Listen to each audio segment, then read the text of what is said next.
Luke. Let me ask you something. Have you ever felt like your contributions don't really matter? Like maybe your work, your efforts, or even your faithfulness might not be enough to make a lasting difference. If you've ever felt that way, you're not alone. Today, I want to introduce you to someone whose life proves that quiet dedication and faithfulness can leave an incredible legacy. His name? Well, his name is Luke. And yes, I'm talking about the Luke who wrote the Gospel and the book of Acts. He wasn't one of Jesus' 12 disciples, and he wasn't a loud or public figure. But his story is a powerful reminder that you don't have to be in the spotlight to shine in God's kingdom. So let's take a closer look at Luke's life and learn how his example can inspire each of us to make a difference, no matter where we are or what we do. First, let's talk about who Luke was. Luke wasn't Jewish. He was a Gentile, someone from outside God's chosen people, and yet he became one of the most important contributors to the New Testament. That's amazing. His inclusion reminds us that God's love and purpose are for everyone. You don't have to come from a certain background or have a perfect record.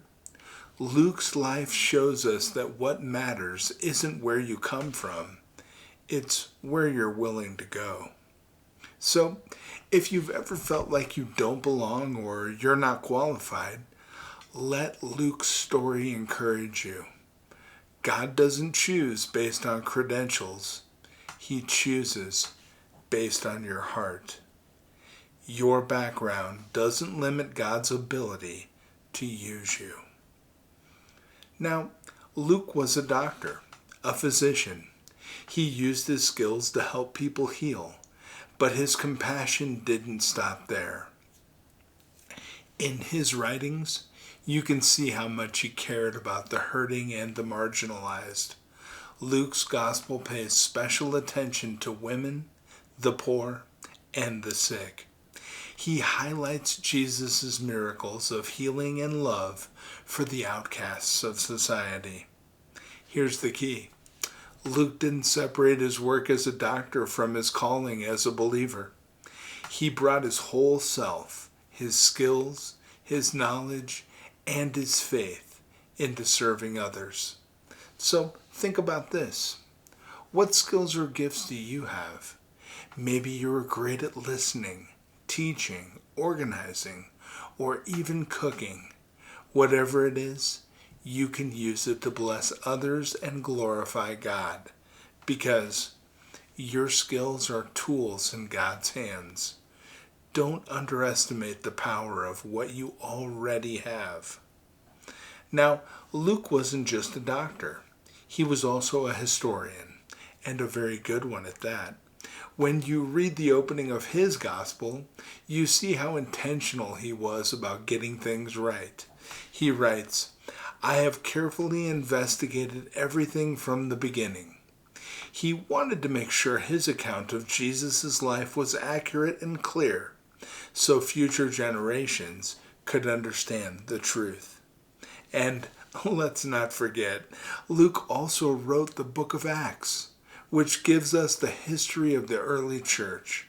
Together, Luke's writings make up more than a quarter of the New Testament. Talk about dedication. Luke's work reminds us that whatever we do, whether it's writing, working, parenting, or anything else, we should do it with excellence. Why? Because when we do our best, we honor God. And excellence isn't about being perfect.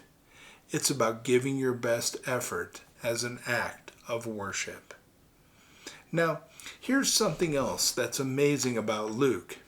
He didn't just record history, he spread the gospel.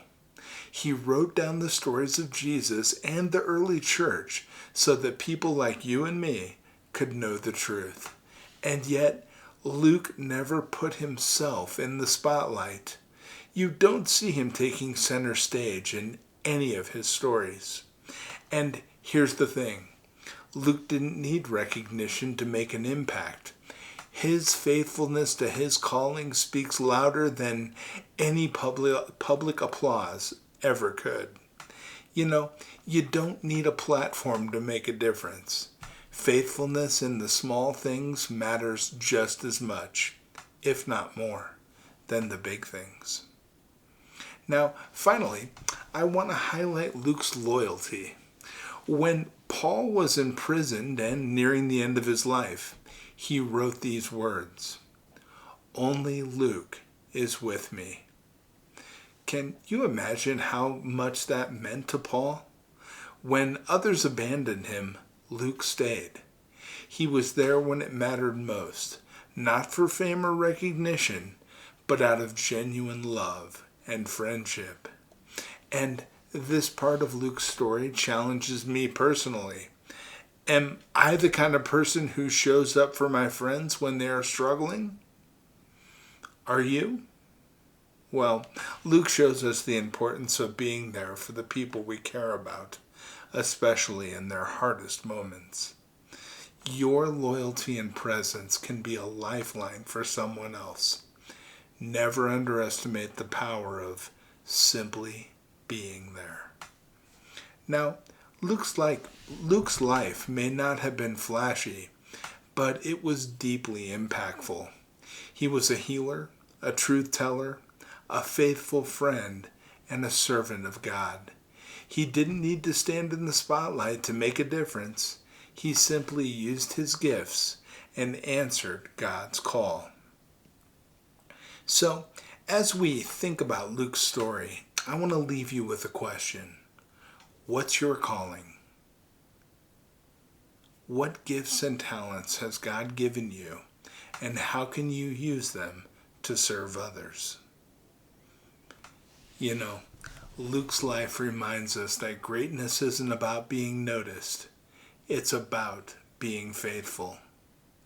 Whether you're a doctor, a teacher, a parent, or a friend, your work matters. So go out and live like Luke. Be compassionate, be excellent, be faithful, and above all, trust that God can use your life, just as he used Luke's, to make an eternal impact. It's beautiful, isn't it? So many things in that short synopsis that I learned that I love about Luke. He's the kind of person I think I would like to call a friend. Perfect, isn't it? So, I want to offer a prayer for the intentions and hopes that you currently hold in your heart. So if you don't mind, I'll lead, okay?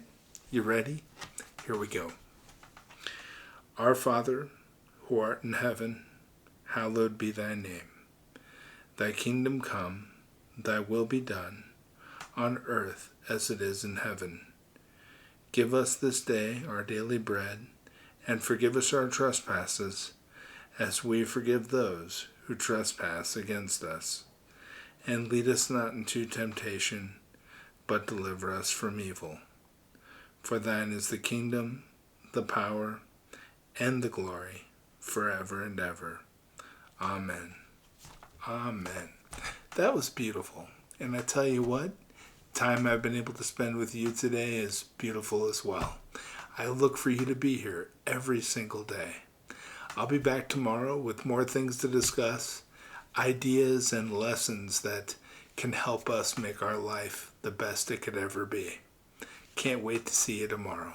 And don't forget, hug your family. They love you. I'll be back tomorrow, friends. Take care. Bye-bye.